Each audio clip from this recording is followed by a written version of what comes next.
Uh-oh. It is upset meter. Here we go. What are the rules for our upset meter?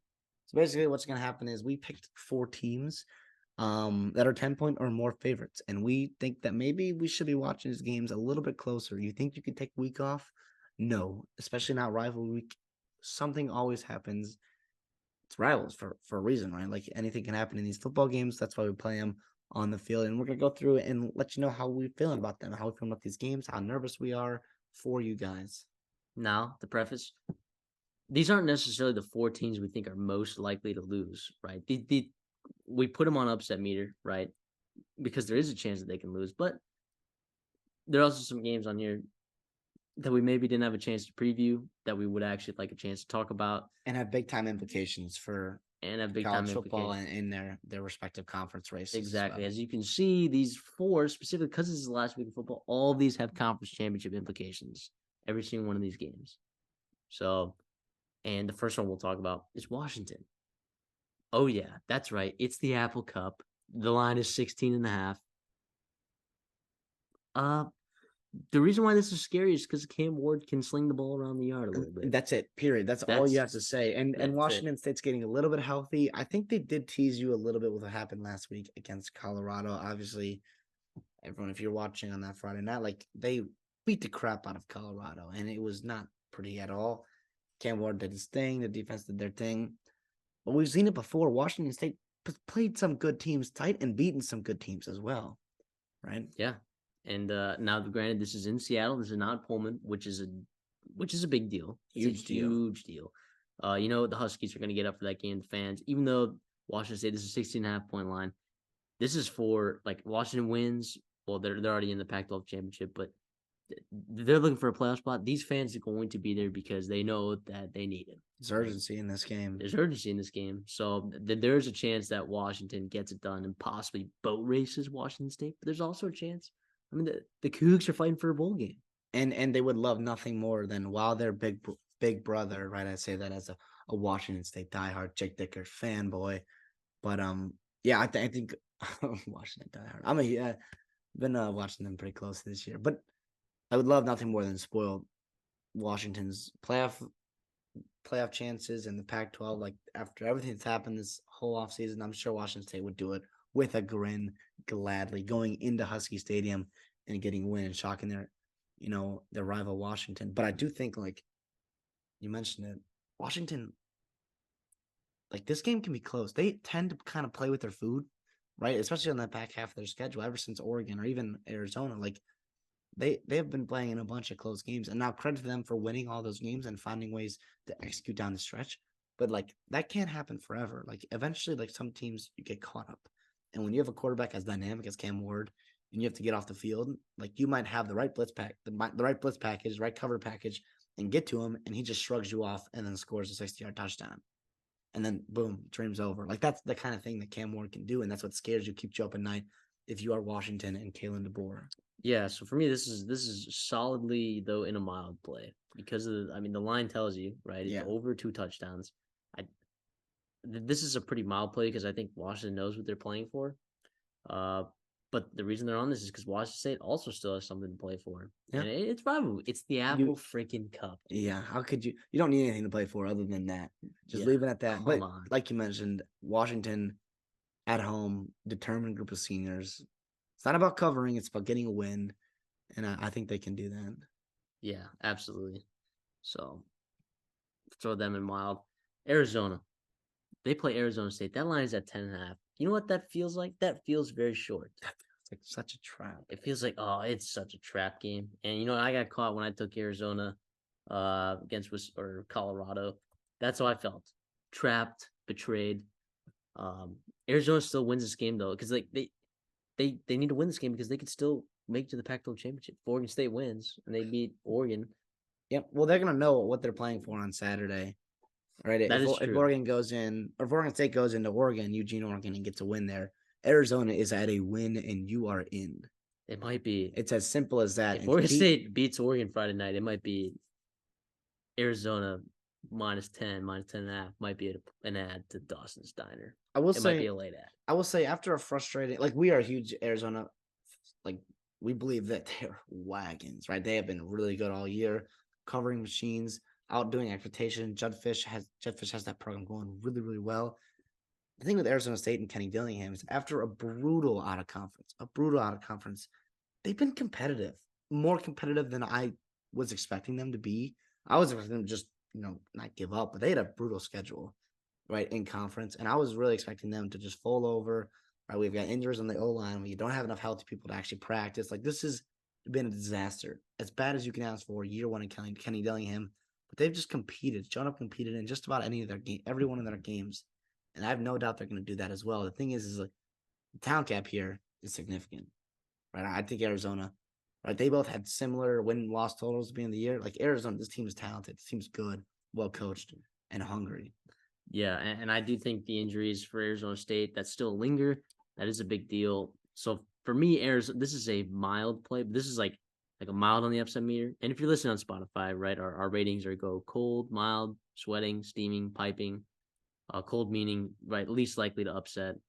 This is a mild, almost cold scenario, like the coldest version of a mild that you can have. Now the line's at 10.5, so it could happen. It's in Arizona State, so anything can happen. But to me, just the talent gap and the injuries and the health and what Arizona could be playing for. This is a very, very, very mild play for me. Yeah, I agree. So let's talk about Texas. They play Texas Tech. They play Texas Tech at home. This is a game that they need to win, right? They're still fighting for a playoff spot, and right now they got the lead over Alabama, the team that's trying to sneak in. Right, I think they have currently right now. Currently, I think Texas as of right now has a better resume than Oregon. They had the better win. They have not necessarily like a better loss, but they have better wins than I think Oregon has, even though Oregon has looked better. Well, yeah, if you're going on resume, if you're Texas, you're going to be compared to Bama, a one-loss Bama, or a one-loss Michigan or Ohio State, a one-loss Oregon, or a one-loss Washington, depending on how the rivalry weekend goes, and obviously conference championship Saturdays. The thing is here, if you're Texas though, you feel good about the Alabama win, right? Head to head over them, you should feel good about that. But if you're going to Selection Sunday, right, in it's almost we're 11 days away or something like that. Like, we are not far away. You have to start being convincing and leave no doubt to the committee that you are one of the top 4 teams, right? You have to go in, you have to beat Texas Tech at home convincingly, right? The line's at 13.5. Vegas expects you to win by 2 touchdowns. 2 touchdowns. How about you get up by 3 touchdowns and you don't blow the lead again, right? How about you go in next week, Oklahoma State, whoever they're going to be playing, and win convincingly again? Like, leave no doubt in the committee's eyes. Leave no interpretation. Don't let Bama or Oregon or any of these teams that might get in your way of that forced playoff spot get in your way. Don't let yourself. Yeah. I agree with that. And because they have a lot to play for, because it's at home, right? Texas Tech, they've already made a bowl game, right? So there's more motivation on the Texas side to win this football game, other than Texas Tech. There's always motivation for any team in the Big 12 to beat Texas because they're on their way out, especially this year. Yeah, especially this year because they're on the way out. But this is a mild play. I would say this is more mild than even Washington. I think, and then I also think, but not as there's a better chance of Texas Tech upsetting Texas than I think Arizona State has of upsetting Arizona. Yeah, and I'll say that, and I don't say it because I think Washington State is better than Texas Tech. I just think Washington State is dangerous, more dangerous than Texas Tech can be. I think the way they're explosive in the passing game and then rushing the passer also, as well. I think Taj Brooks for Texas Tech, they've relied on him a ton. And I don't think they're going to be able to run the ball particularly well on this Texas front seven because nobody has, like you said. The thing is Brendan Morton, Jaron Bradley, finally a breakout game. If you are a Texas Tech fan, you are obviously frustrated with how this year started. We've talked about him. We've been waiting for him. We've been waiting. We talked about him, and where has he been? He is a freak, a physical freak. You saw him down the stretch against Kansas make huge plays. This is a game against a secondary that's the weakness of that defense that he can really come out of. And Joey McGuire, not that he needs this win, but he would love this win and get the momentum back on Texas Tech's side. There's a ton of momentum coming this year for Texas Tech. injuries and some flukes, and Laramie, Wyoming happened, and that kind of derailed it. But this could be a huge momentum getter for Texas Tech. Yeah, and Texas Tech, by the way, if you finish with 7 wins in the regular season, the over-under win total at the start of the year was 7.5. So the expectation was 7 or 8 wins, I think, on the Vegas side. But I think Texas Tech fans, and it was everyone's sleeper team, right, in the Big 12. Not our sleeper team in the Big 12. But you look at your losses, and obviously the Wyoming one stings because we were up big in that game, and obviously it's Wyoming, and I get it's in Laramie, anything can happen. But you believe as Texas Tech, you should be able to beat Wyoming. But you lost. You played Oregon closer than anybody not named Washington did, right? You played at West Virginia, who was hot and playing really good football. You lost to them. You lost to a good Kansas State team, and then you went to BYU, and that's not an easy place to win, right? So, yes, you have some frustrating losses for sure. But at the same time, this year could have been a lot worse, and I think it's another building step for Jordan McGuire, and you mentioned this would be a huge one. Yeah, absolutely. So that's going to be a solid mild play as well. The last game, Kansas State. Who does Kansas State play? They play Iowa State. Now, granted, it's in Manhattan, which is a big deal. Again, all 4 of these, except Arizona, going on the road there, but a lot of home favorites this weekend, aren't there? Yeah. I don't know what the tiebreaker scenario works. Does Iowa State still have a chance of making the Big 12 championship? If they win, they would need Oklahoma and Oklahoma State to lose, right? And West Virginia. And West Virginia lose, West Virginia plays, man, whatever that scenario is. Either way, Kansas State still has a lot to play for sure. They only have 2 conference losses. Actually, yeah, because Oklahoma State could lose. Oklahoma State and Oklahoma can lose, and then Kansas State would get in the conference championship there. And this is a really good Kansas State team that has played really good football, really, really, really good football these last couple weeks. So, of course, you lost to Texas. That was a heartbreaker. Whatever. I thought you still played well in that second half. Some interesting coaching decisions by Chris Kleiman down the stretch that, of course, I'm sure Kansas State fans are not happy with, but you got to be happy with the coaching job that Chris Kleiman has done overall for this team. This is my most this is the game I'm most nervous about of the other games on this list because the talent gap between Iowa State and Kansas State is not as significant as the talent gap on these other games. Yeah, and that's what it comes down. Sometimes the rivalry games, or if you have just a huge talent gap and one team just shows up, is this Farmageddon? Is this what the rivalry is called? Farmageddon? I looked that up. We'll fact check that out real quick. That would be awesome. I have not heard that, but that's incredible. Regardless, so you mentioned the talent gap there.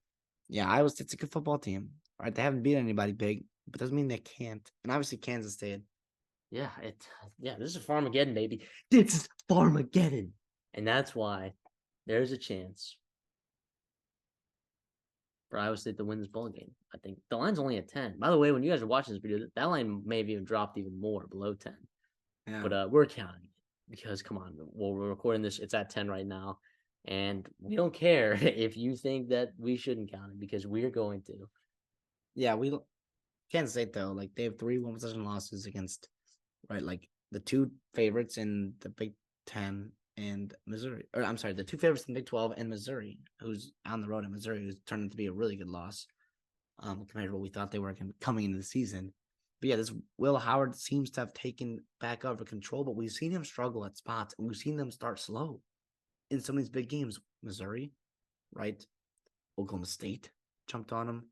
Texas jumped on him. If Iowa State gets that, yes, it's in Manhattan, so you won't have to deal with an away crowd, getting after you. But if they come into your building and take the air out of it, anything can happen on obviously Farmageddon. And Rocco Becht has been playing some good football. He's been what I would call a frisky quarterback these days. So I'm gonna slide Kansas State right there, above mild, right? Almost into sweating territory. I still think all these plays are mostly mild.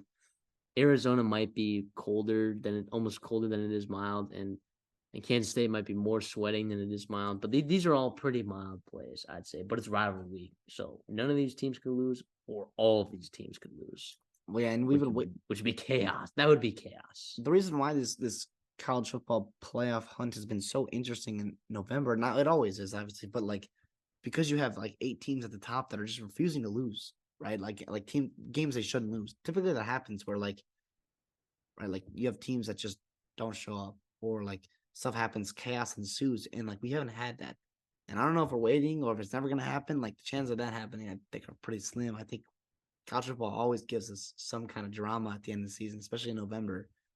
But this could be that week. And obviously, if you're enjoying the content, you like the upset meter, like the video, please subscribe if you are new. We do appreciate the support. With all that comes with this as well.